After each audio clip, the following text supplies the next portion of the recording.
This is Aaron Levine, LG Insurance, with another episode of the And Insurance Podcast. And we have a second-time guest with us today, John Majeski from SERVPRO of Eatontown, Long Branch, Hackensack, Little Ferry, Jersey City, and soon to be Marlboro, Tinton Falls. Congratulations. I don't know why you want to buy a third franchise or fourth franchise or however many territories you now own for SERVPRO, soon to be the entire state of New Jersey. But congratulations on adding that new addition. I think it's a great fit for especially our Monmouth County area, Eatontown, Long Branch, Tinton Falls, cross-pollination of your crews. I think that's that's a smart territory purchase. So congratulations on that. Thank you, Aaron. Thanks for having me for the second time, and thank you for that. You have 4 franchises, been in the business for 14 years, and I mean it's gone quick. We met each other, it was probably 14 years ago when I first got involved, and jumping into my 4th one. You keep growing and buying more, and I'm like, I want to do less. Like I want less staff, fewer clients, but bigger clients. Find a way to make more money with doing less. But there's different models for everything, and we've definitely come a long way since our early Chamber of Commerce networking days. So you reached out. You're like, hey, I've got an idea. We should get on the microphones again. We have hurricane season coming up soon. I think this episode is going to drop on June 1st, which is the beginning of the Atlantic hurricane season. So I think it's perfect and timely. But tell me a little bit about how business is going for you right now before we get into the natural disaster talk. Yeah, so business is going well. People always think like my business is weather driven. Like they can definitely have big spikes in our business anytime there's a hurricane, but there's just what we call man-made disasters that happen all the time. Right. So it's sprinkler heads popping, broken hot water heaters, dryer fires. There's always something going on. So business right now, business is good. It's definitely changed since COVID has kind of been dying down. Right. Maybe soon to pick back up, but there's always something we're dealing with, whether it's water, fire, mold, biohazard. We're working on a couple of hoarder jobs now. There's always something going on. Clean out. Doesn't sound like fun. When John's business is going good, that means the insurance business is not going so good. Because I think the insurance companies are the ones that are paying most of the fees for SERVPRO, probably nationally, I would assume.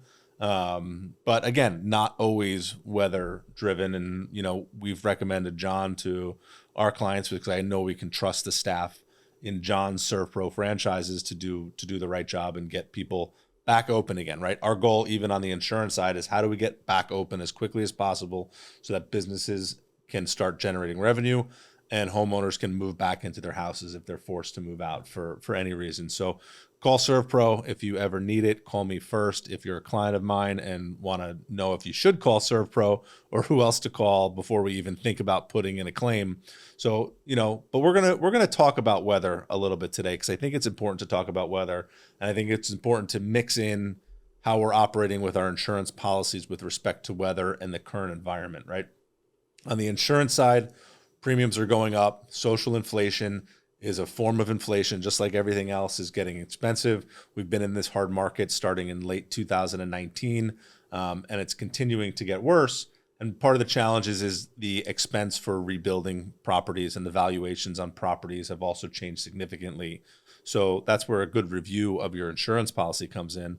But June 1st, we're starting and moving into the Atlantic hurricane season, right? And so there's some things that we need to do and individuals and businesses should be prepared for and be ready for, basically another active season. I don't know, we've been saying this for years, right? It's every year's been getting worse with natural disasters over the past, 10 years or so. Yeah, that's true. So, with global warming happening, that's really had a big effect on the hurricane season.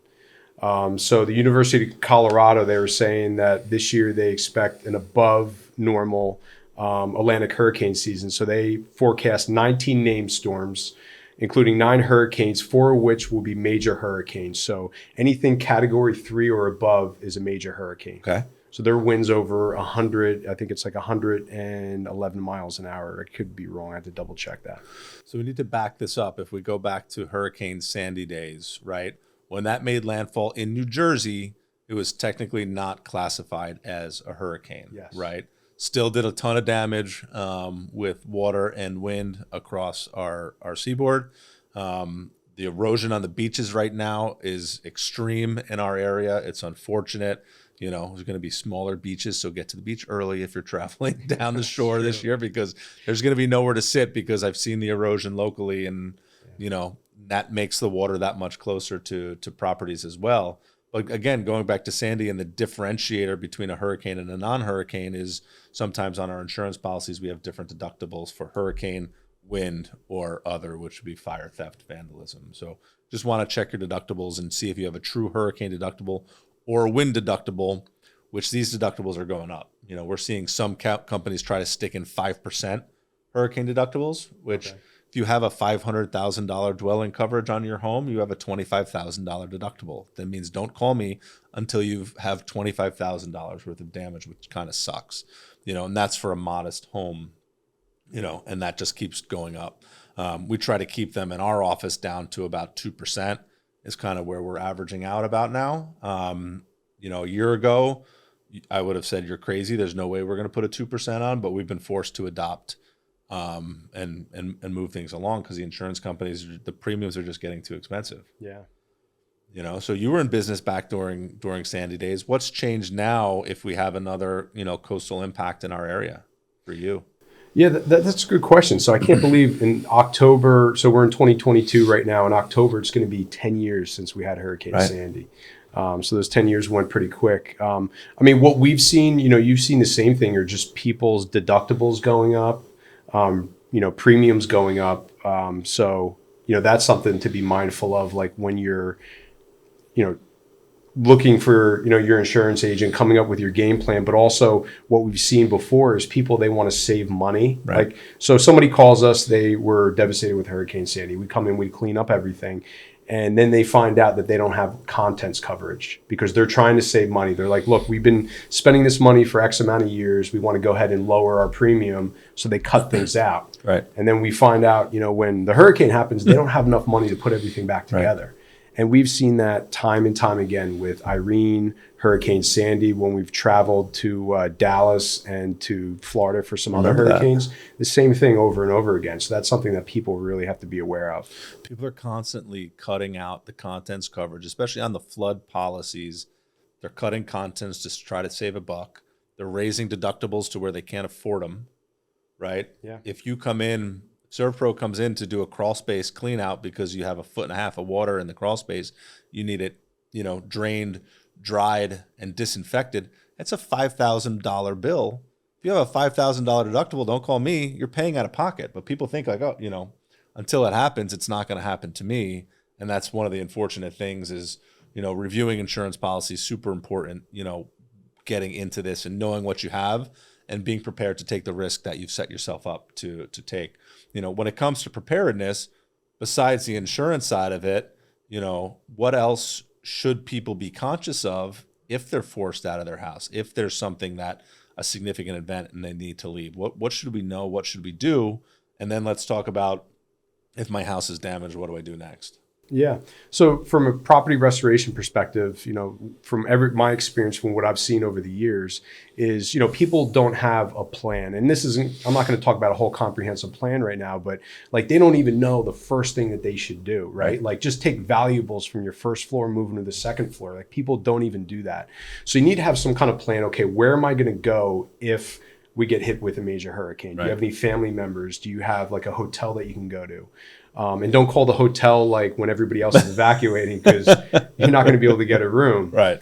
So you need to be thinking about that. And then you need to be thinking about, okay, after the storm passes, how are you going to get everything put together? Do you have a restoration contractor? Because after hurricane passes, all the resources are gobbled up, meaning all the contractors are going to be busy, whether it's restoration, reconstruction. So you need to have those relationships ahead of time so you're on the list to get taken care of right away, so things don't sit for months at hand. And sometimes they have people that come in from out of state. Some of them are good workers. Other ones aren't so reputable. Heard a lot at Hurricane Sandy with people taking the money and running. So you need to have a plan for that. And then also you need to know, okay, like what materials like will you need? Right. Like what kind of flooring do you want? Like that kind of stuff. So, I mean, this might it's hard enough to get in this economy as it sits, let alone if we have a major hurricane come through, and then we need it to rebuild 1,000 homes. Yeah, so you need to think ahead about those kind of things. It's really important. Now's the time to do it because, Right. it's June 1st when this comes out, and you still have some time to do it, but you need to go ahead and make it happen now. And then on the business side, we're talking about business interruption earlier. You need to think about how you're going to get your business back up and running. Sure. So take a look at your insurance policies with you. And have a plan in place, because if you're not up and running and your competition is, you're going to lose that business. Right. That's one thing we did after Sandy. I remember I brought a generator to the office. So we had the internet was still working because FiOS was still on. So all I had to do was fire up a generator to get the network up in my office and get our phones working. And I think the internet stayed on for about 3 days before their battery backups in the substations went down. Yeah. So we were able to make all of our phone calls and just start putting claims in. For my business is super important. And some of these insurance companies now have trucks and emergency response units which have batteries for people to come and use, and they have mobile internet for a community to come in and use. I've seen Progressive do it down in the South, where they bring in this huge, like an RV, and they have internet for people to use in the community, and they have charging stations and water and just emergency resources, which are helpful in the time of major need. But you mentioned something of having a restoration contractor and getting on the list. How does somebody get on? How does somebody get on your short list besides have you on their podcast? Yeah, that's a good point. So we've had people reach out to us before the hurricanes, even when the storm is, say, coming up the coast. They say, Right. Hey, look, I live near the water, or I live near an area that could get flooded. Please put me on your list. So those people always go to the top of the list. We also offer something called emergency ready profile. We primarily do it for businesses, but it's emergency like response plan Right. that we do for people. So that's another way. You've done the ERP for individuals, for houses? We have done it for homes as well. Oh, cool. Yeah, Okay. typically more high net worth homes, but that is something that we offer. And you charge for that, or is that something you're doing complimentary like you used to do for the businesses? Yeah, it is something we do complimentary. Nice. Yeah, Okay. we do that complimentary. So what's included in that? And these are things that people can, help create your own plan, right? You don't need to call John to do an ERP for your house every single time, but there's certain things in that ERP, like the utility information, your account numbers for New Jersey Natural Gas, and for the electric company, your insurance policy information gets put in there, right? Emergency, where's the water shut off? Where's the electrical panel? Where's everything shut off and connected to, right? These are things that you put in that ERP, right? Exactly. And you won't believe how many people we talk to, whether it's a business, homeowner, they don't know where the water shutoffs are. And most of what we do, like I said, storms are actually a small percentage of our overall volume over the years. So most of it's, again, broken pipes, hot water heaters. The water needs to be shut off. People don't know how to do that. So something that starts off as a small or medium problem turns into a really big problem because they don't even know how to shut the water off, and it just keeps running. So I'm guilty. We don't know how to shut the water off in our house. And the only shut off for the main that we have is at the street. Oh, really? Okay. So maybe I need to call a plumber and put another shut off in somewhere in the house. But, my water has to get shut off at the street if we need to shut it off. And you need a tool for that. And I don't have one of those tools. So right now I'm just knocking on wood that, I don't have a call coming in that there's an issue in my house. Yeah, we need to get that taken care of right away. Well, one of the other things I've been meaning to do, and maybe this interview, this conversation is going to prompt me to do it, is to put an automatic water shut off system into my house as well, so that if there is a pipe that bursts, if there is a water related issue with an appliance, the technology knows that this is not normal water consumption. It's 11 o'clock in the morning and nobody's home because we're connected to the Nest, and we know nobody's home. That the water's flowing nonstop at an abnormal rate, that it's going to automatically shut it off, and it's going to prevent a lot of that damage. So the insurance companies also provide discounts if you put these automatic water shutoffs in, and sometimes they're even requiring it for larger homes. We just insured a home in Rumson, a very large home, and they have 2 automatic water shutoffs in their home, and it's also a requirement of the insurance company because a little bit of water in a big house causes a lot of damage. And for $1,000, you can mitigate that and reduce your risk. Yeah, definitely a smart thing to do.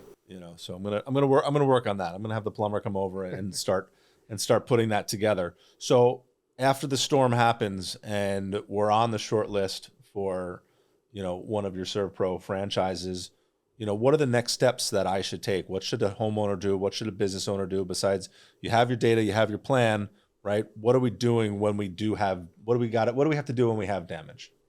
So you want to reach out to your insurance agent, you want to reach out to your mitigation contractor right away, and you want to get started as soon as possible. Again, during storms, things don't happen as quickly as a normal situation just because of resources, but you want somebody to get started as quickly as possible, because if you let the water damage sit for a few days, it's going to turn into a mold issue, or could turn into a mold issue. And that just makes everything more expensive, more time consuming, and it's something that you really don't want to deal with. So the main thing is to jump on it right away. And that's why having that plan in place and those relationships is so important. Right. And that mold is not covered on the flood insurance policy either. So if the water's not removed and everything's not dried out and that mold problem happens, it probably won't even be covered by your homeowner's insurance, because the cause of loss on that would be flood, which is not covered on a homeowner's insurance policy. Yeah. Except for the fact that in our area, we've been working with a great company who's adding flood to the homeowner's policy. Okay. Right. So we're writing a package policy that includes homeowners and flood.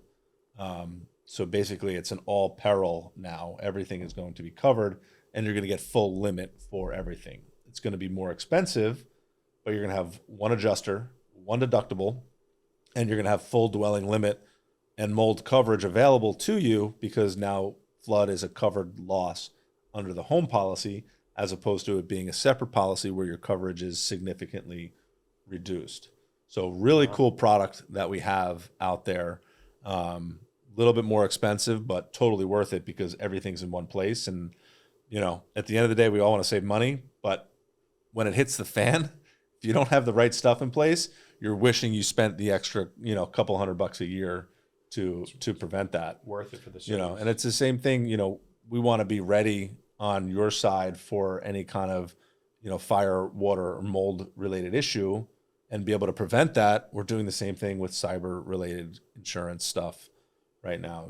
I just put a new system in my house, which is tied to the business for another set of backups for all of my data, because I run a data related business that I have everything stored off site, meaning out of the office.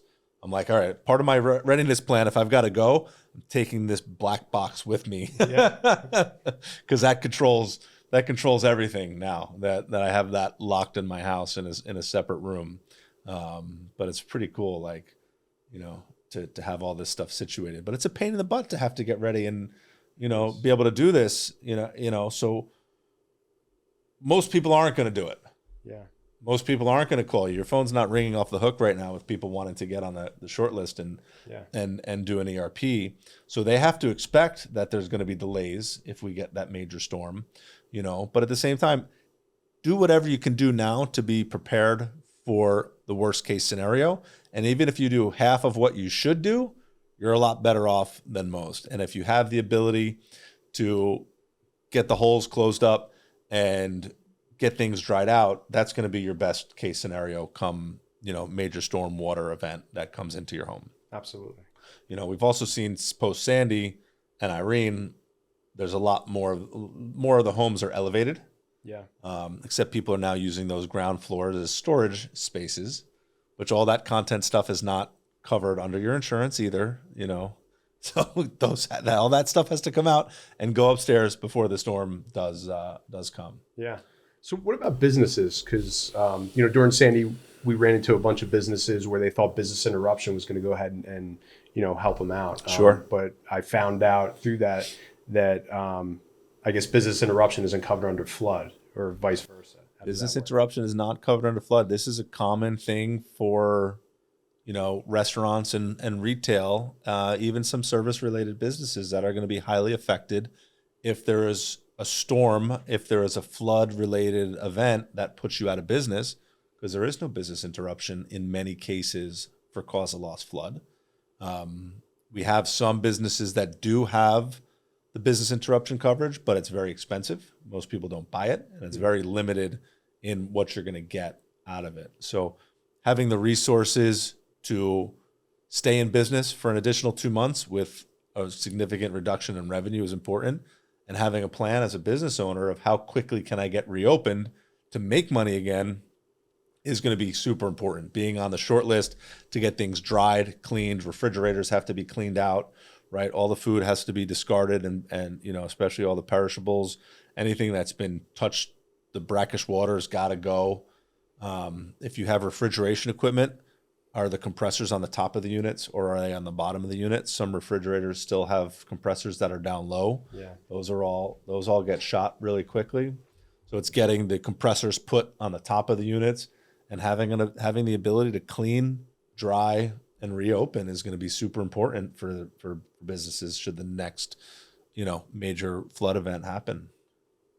Yeah, that's important.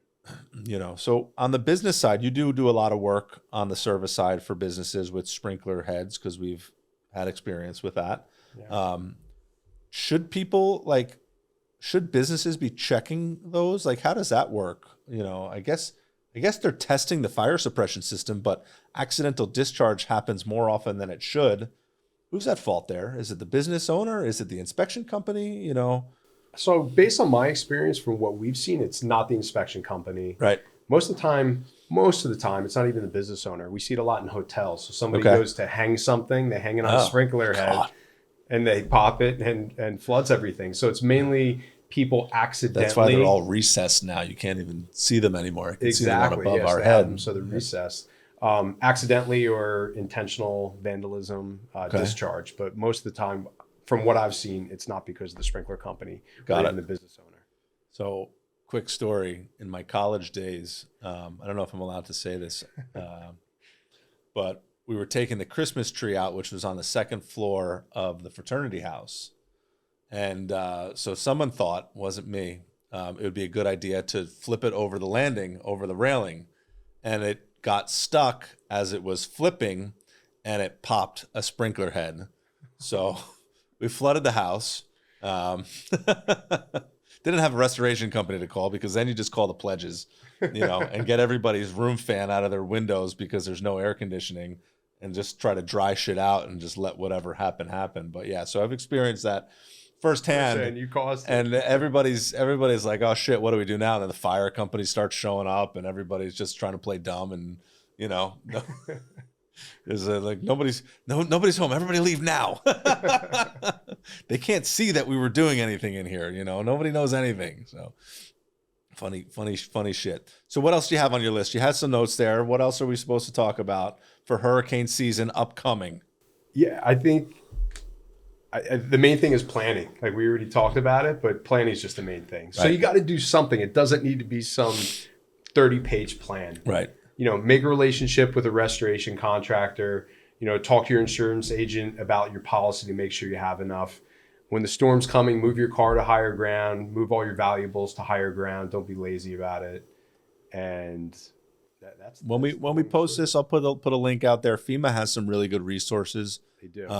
With respect to planning and preparedness. They even talk about having non-perishables, you know, having food and water ready to go that you could bring with you, making sure that your cars are fueled up well before the storm comes, because the gas issue we're in a gas crisis right now with the cost of fuel, let alone if we have a shortage come through for any reason for a storm. Not every gas station has a backup generator. Only a few of them do. The lines get long. So having your cars fueled up is super important. Having a go bag ready to go, and, you know, having your valuable papers that you can take with you, I think is good also, right? Having those documents that you want to keep safe, able and ready to be put into a car to drive out of Dodge if something hits the fan. But we don't know where the next flood is going to hit with Ida, you know, hitting in different places that haven't been flooded in a long time. And, you know, water goes where water wants to go. It does. You know, we don't know where the next one's going to be. And hopefully we have a nice, peaceful Atlantic hurricane season. You know, even though I wish you well in business, I don't want it to be at the expense of my insureds. We don't need another hurricane. Even though We'll it be is, fine without it. we don't need it. You don't need it for your house, for your family, or any of us. And just be prepared for whatever comes next. And that's all we can do. Absolutely, I agree. Awesome, John. Thanks so much. It's great to connect again. I'll see you soon. Thanks for having me on. All right, Appreciate see you. it. Bye.